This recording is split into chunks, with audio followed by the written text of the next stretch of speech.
I started CrossFit really by sitting across the table from my sister-in-law, Andrea, who multiple times recommended that I try CrossFit. And I remember thinking there was no desire in any fiber of my body to do something like that. I mean, I didn't know what CrossFit was, but I knew that I didn't want to go to a group fitness class. I thought I didn't need to be instructed on how to do things. Like, I'm kind of a self-starter, I got this on my own kind of guy. And I was really nervous. Like, I didn't want to go to a place and just look silly or look foolish. I often say that I would rather have possibly gone to like a hip hop dance class than walk into a CrossFit class as a 38-year-old, kind of out of shape, kind of chubby guy. I think Andrea saw how driven I was in areas of my life. At the time, I was a wedding photographer. I was very driven in my career, and I was someone who was jogging to stay in shape. And I think maybe she saw something in me where there was a slight disconnect. You're like, Jason, you really love the things that you're into, but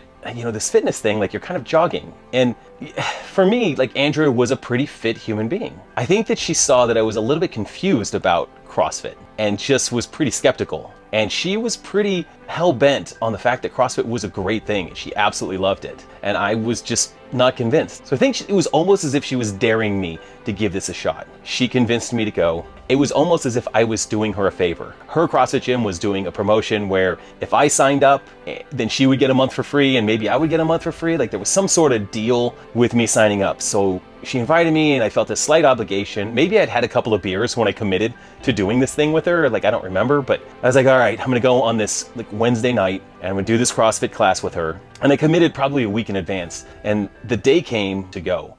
The thing I look forward to at the end of a session is topping off my electrolytes with Element. Today I've got lemon habanero. It's really good. My favorite flavors are raspberry and watermelon, but every once in a while a spicy habanero just keeps it interesting. Compared to other hydration products, I like Element because it has enough sodium for me.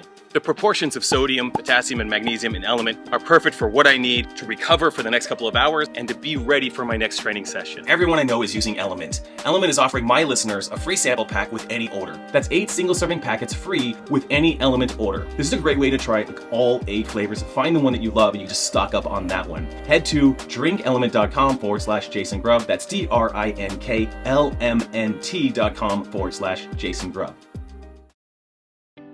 I was nervous. I didn't want to look stupid. I didn't want to look foolish. As I drove up to this place, it was in this weird industrial park, and I couldn't find it, first of all. There's no discernible sign. And once I did park in the dirt parking lot, I didn't even know where to walk in. There wasn't like a front door, and there's just kind of people scattered around. But I see Andrea, and I go, and I'm like, hey, I'm here, and we start class. And there's 3 people in class. There's another person, there's Andrea, and there's me. And the coach was really kind. We did like a chin over the bar hold as kind of a fitness test. And I held my chin over the bar for like 10 seconds. And then we did some sort of a workout. I remember thinking, I kind of like this. Like this is kind of fun. This isn't nearly as scary as I thought it would be. I ended up going home, finding a CrossFit gym that was actually just a little bit closer to me. So I walked into this gym and it was like the 9 a.m. class. And I was a little nervous. Again, this is my first class in an actual CrossFit box that I kind of thought I was signing up at. And it was a big class. There's like 20 people in the class. I wasn't sure who the coach was. I eventually found the coach and he came up to me and said, okay, so here's the workout that we're all gonna do. It's 3 rounds of this thing. It included burpees and maybe power cleans or something. So I kind of had to learn some things on the fly really quick, but he came up to me and he said, hey, Jason, I think you should probably just do 2 rounds. This would be a tough workout. Just do 2 rounds. And I saw up on the board, everyone else was doing 3 rounds. And I remember thinking to myself, like, yeah, I'll probably do 3 rounds. Like, I'll be fine. I run, I jog. So as a jogger, I'll probably be fine here. And 3, 2, 1, go. I start doing this and I'm looking around, and what was nice about this class is this was a class that was full of 40, 35, 50-year-old people, men and women. This wasn't like a class of young people. This was a class of like middle-aged people, kind of like me. Some of them were like bigger and fatter than me. Some were leaner for sure and fitter. But what I found out really quickly was they were all super fast and they just plowed their way through this workout. And remember on the burpees, like I was dying in this workout. I was approaching the 2-round mark and I was like, okay, I'm definitely not doing 3 rounds. I'm doing 2 rounds of this thing. And I'm noticing through my peripheral vision, like here, like there's a woman next to me, and I was pretty much paying attention to what I was doing, but I was also kind of noticing that she was moving faster than me and she was bigger than me, like bigger, girth-wise than me. She was kind of a bigger woman, and she was faster. I finish it. I've got my hands on my knees. I'm dying after 2 rounds. Maybe 1 minute later, she finishes all 3 rounds, and I look over and I don't realize immediately, but I later find out that she was bigger because she was pregnant with twins, and she crushed me in this workout. Not only did she beat me in this workout, but like everyone in the room was fitter than me. And even the dudes that were older and fatter than me were really fast. They were really good at this. And I wouldn't say that that's when I drank the Kool-Aid and was like, I love CrossFit. I was just more like confused. How am I so unfit? Before the end of the week, I handed over my credit card. Like, I didn't even care what it cost. I had to figure out how these guys were so fit. Everyone in the class was so fit, and I wanted to be like that.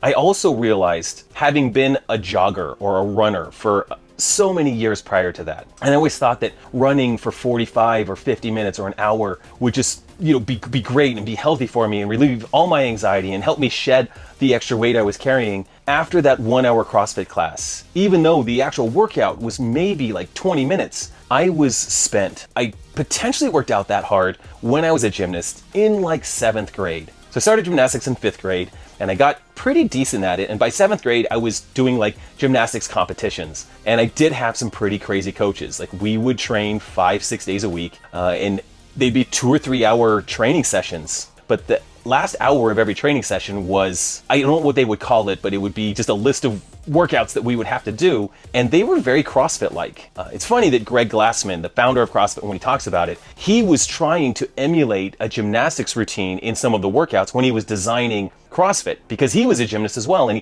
he was like, there is just nothing like, doing gymnastics or a gymnastics routine that's a 90-second to 2-minute routine. Nothing creates that stimulus in the weight room until you do something like the workout Fran. When I heard that Greg Glassman talked about that, I could completely relate to that, because as a gymnast, even though gymnastics stopped for me when I was in 9th grade, maybe 10th grade, and I was never really great at it, I did understand how to work hard, and I felt a similar stimulus as an adult. So I remember thinking, like, this was kind of like a really hard gymnastics workout, but I'm an adult, and I'm doing some things that are, taking me back to being able to train, at a time when I really felt strong and healthy. But now I'm 38 and I'm doing these things. And it's not as grand as like being a gymnast in junior high, but it was something that felt pretty significant. Yeah, you are told as an adult, once you reach that 30-year-old mark, that 40-year-old mark, like, your days are numbered. Like, you're at the end of your line here. Like, this is it. You're not going to be better, stronger. You're on the backside of life, and everything's going to hurt. If you start to get thick, if you start to get overweight, like, this is just it. This is it. This is permanent now. I think probably after a few weeks of CrossFit, I realized I'm onto something that I think I could really do for a long time. There was something about CrossFit immediately that kept me coming back. Initially it was just this sense of confusion, like, how are these people so fit? And then as I started to become somewhat fit myself, it was a little bit of a competition. There was this leaderboard. You'd enter your score into the app or up on the whiteboard, and you'd see, like, I wanted to beat this one guy, and eventually I started beating this guy in workouts, which sounds crazy. It sounds really silly, but human beings, especially those of us that are competitive, we will sell our souls for an additional point. Greg Glassman says, like, we will die for points. And I will. And I felt that in that CrossFit class, in those small daily achievements. I tried to catch Zach and I tried to catch Keith, and eventually I did. Within 7 or 8 months, I was catching these guys. It was amazing. To beat Keith in a workout or to beat Zach in a workout in that little micro gym, in that little corner of the world of Arvada, Colorado, I was on top of the world on those days. And I started to notice changes in my body. I started to look like a fitter human being. My waistline was shrinking a little bit. My shoulders were building. I was actually developing some muscle. I felt better. I was still a wedding photographer at the time, and I even felt better all day on my feet for 10 hours shooting a wedding. I had energy at the end of that I didn't have in previous years, where I would just be absolutely devastatedly destroyed after shooting a wedding all day. I jumped into CrossFit head first, like jumping into the shallow end of a pool head first. Not a good idea. So, within 2 weeks, I hurt myself. So many people hurt themselves as they jump in because they just go too hard too fast. And no one told me to tap the brakes. I needed to tap the brakes. I was going full ham on a workout that started with rowing, and I was trying to row as fast as Jeff. Jeff was like 6'4", 230 pounds. You know, he's a big dude, and I was trying to beat him on a rower, and I bruised something, or I did something in one of my ribs, and I could barely breathe when I left class. And I had to do some physical therapy because I just went full out ballistic, pedal to the metal from the get-go. And I don't think that's the best way to get started. I know that a better way to get started would be a bit more methodical about the entire process. Like at 38 years old, I couldn't squat properly. I couldn't get my arms over my head properly. Like I had no stability, no core stability. So if I was to redo it, I would definitely spend time mastering body weight movements. Simple things like air squats, push-ups, handstands, pull-ups, sit-ups, walking lunges. Like those things would devastate me at the time, and I was trying to like kick it off with power cleans. I really think that body weight work is the best way to get started. And then I would move on to dumbbell work to help strengthen my joints. Really have to control external weights like dumbbells that move freely, and just take those body weight movements and now add dumbbells to that to help, again, build that foundation of fitness. Then moving from there into a little bit more full-fledged CrossFit where I'm moving barbells, quickly and moving some actual heavier external weights. I think that would have been a safer process. I think I'm lucky that one of the only things that I did in that first year to injure myself was to pull like crazy on a rower. If I would have thought, okay, I want to be a CrossFit Games athlete in 5 years, I'm going to do body weight workouts for the first 3 months, then I'm going to do dumbbell workouts for 3 months, and then I'm going to start moving into the foundational CrossFit movements. And by year 1, I'm going to have this really solid, well-built body to push and do whatever I want to do with. Like that would be a great situation. You take all of that and also think that I didn't really even pay attention to nutrition for a year or two into this entire journey, and really dialing my nutrition until like the 4th year when I started actually tracking and eating enough food to support this aggressive training that I was trying to do to get to the CrossFit Games in 2016, 2017, 2018. But if I could have started with someone sitting down and saying like, hey, here's how you should eat. Like, here's a really great way to eat. You don't have to sacrifice everything. You don't have to go on this crazy diet, but here's how you should eat. I'm not upset about my path. I'm not upset about my journey. It's the way I do things. It's head first into the shallow end of a pool. And luckily, I ended up okay, and it turned out okay. But it would have been so much smoother overall, and probably smoother even now if I would have had that kind of trajectory or that kind of path. Along the way, for example, I wanted to get really good at a squat snatch, but I never spent foundational time building the overhead mobility to be able to catch a barbell in an overhead squat position. So I remember trying to squat snatch before I could barely do overhead squats. Like it just didn't make sense. And even still, I'm catching up on ankle mobility and hip mobility to make a squat snatch an even more efficient movement. But if I would have been able to focus on those things early and develop a foundation of incredible mobility, taking a guy that's ran for 20 years who's super stiff and get this guy limbered up so that I could move through correct ranges of motion, again, that would make it easier and would have made the path easier to where I'm at now. I think that as masters athletes in particular, we have to constantly be working on mobility, constantly be working on recovery, constantly be working on the accessory work that helps us stay healthy and balanced in our whole body. Like there's nothing wrong with doing a ton of body weight work even now to make sure that I still have that proper foundation for when I'm moving crazy weights and doing insane workouts.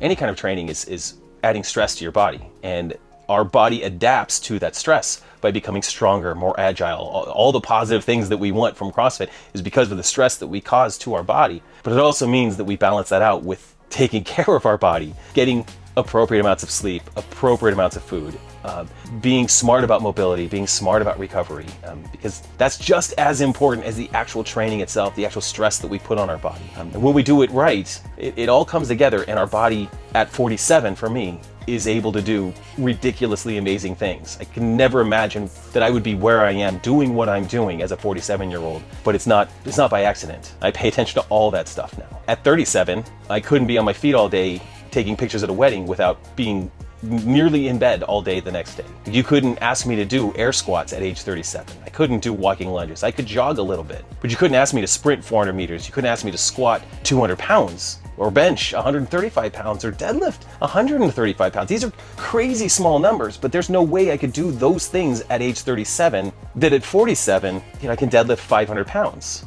That's an amazing thing. I mean, it's a huge thing that I can do these things now and know that my trajectory is to be able to do most of the things I'm doing right now in 5 years. And know that in 10 years, when I'm 57, I'm gonna lose some of this stuff. There's nothing I can do about that, but I'm gonna be a 57-year-old man that can deadlift 500 pounds, that can squat 400 pounds. I'm not losing those things. I'll lose some other things because that's just kind of how the body works, but I'm gonna be a strong dude in 10 years, 15 years, 20 years.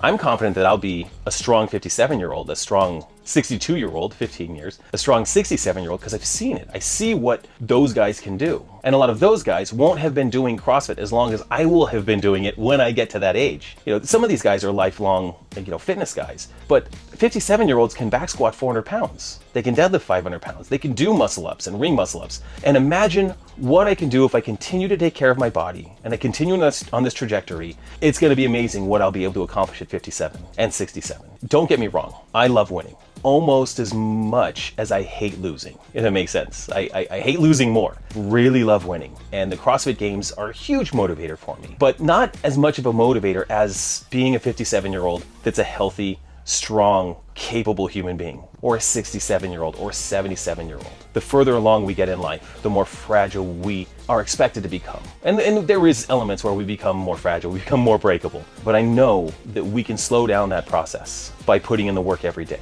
And we can get, a little bit better every day. And in 10 years, I will have additional advice for what it means to be a 57-year-old CrossFit athlete and what it takes to be a 57-year-old athlete. Right now, I know what it's like to be a 47-year-old athlete. I know what I need to do to take care of my body, to keep my body in the best shape that it can be, because it helps my mind stay focused. It helps everything in my world be in a good place because I'm in a good place. For someone who's maybe in their mid to late 30s or early 40s that wants to be where I'm at age 47, the advice I'd give you is, on one hand, know that this is a long journey. There's 365 days in a year. There's 24 hours in a day. There's plenty of time to get to where I'm at. So going too quickly is a good way to burn out, a good way to get hurt, a good way to fall off. So pace yourself to where you want to be at age 47. On the other hand, if you want to be where I'm at 47, you have to be unbalanced. Pace yourself and you have to be unbalanced. If you want this, if you want to be a 3-time CrossFit Games champion, you have to devote ridiculous amounts of hours to your training, to your mobility, to your recovery, to what you eat, how you eat it. You have to devote your finances to be able to do that, to enter competitions, to practice, to get really good at this. You have to get the people in your lives to buy into this idea because you're taking an entire family with you on this journey, and that can be really challenging. So you're gonna have to be unbalanced. Absolutely all in on something like this. And my third tip would be to enjoy all of it. To not just enjoy the destination, but to enjoy the journey. I love warming up and working out. My general routine every day is to get up, eat breakfast, work, get that out of the way so that I can train. I cannot wait to train. I love it. I love to hurt. I love to be on the ground, drenched in sweat, and done with everything that's on my list that I need to get done in a training day. So you love the journey. You have to love it.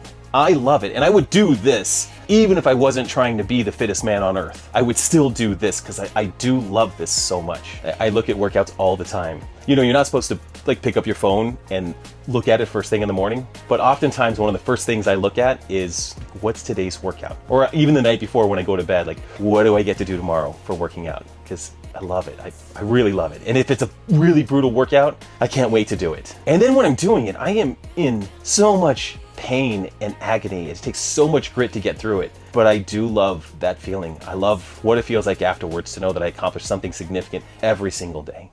So not everyone's like me. Not everyone wakes up and can't wait to figure out what they're going to do for their workout for the day. For those, I think you have to develop habits and routines and do them long enough that it becomes embedded in who you are. Aren't just somebody who wants to work out, you become somebody who by default trains every day, or do something active every day. And you don't just go from nothing to I'm the kind of person who trains every day.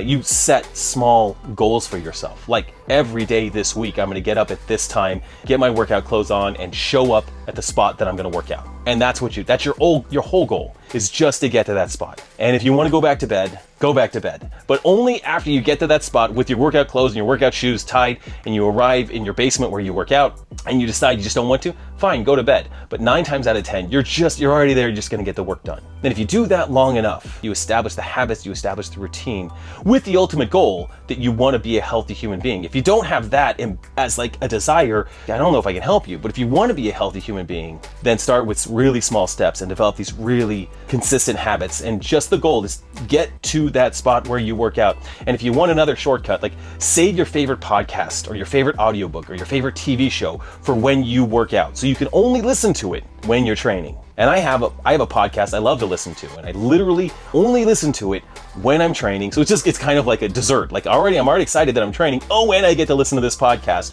while I'm doing that. Just do that. Give yourself your own reward for accomplishing this thing you do every day. And do it long enough, and you'll become the kind of person who trains every day, not just somebody who battles to train every day. Just be like, it's Thursday, I train today. It's Friday, that's what I do. It's Saturday, every day. I'm the kind of person that this is what I do. For 2023, I'm gonna go to Wadapalooza. I'm gonna win. I'm gonna qualify for the CrossFit Games. I'm gonna go there, I'm gonna battle. I'm gonna win again. 4 consecutive years. That's what I want this year. Yeah, let's do it. Everybody watch. It's gonna be a good time. Ka-cha, ka-cha, ka-cha.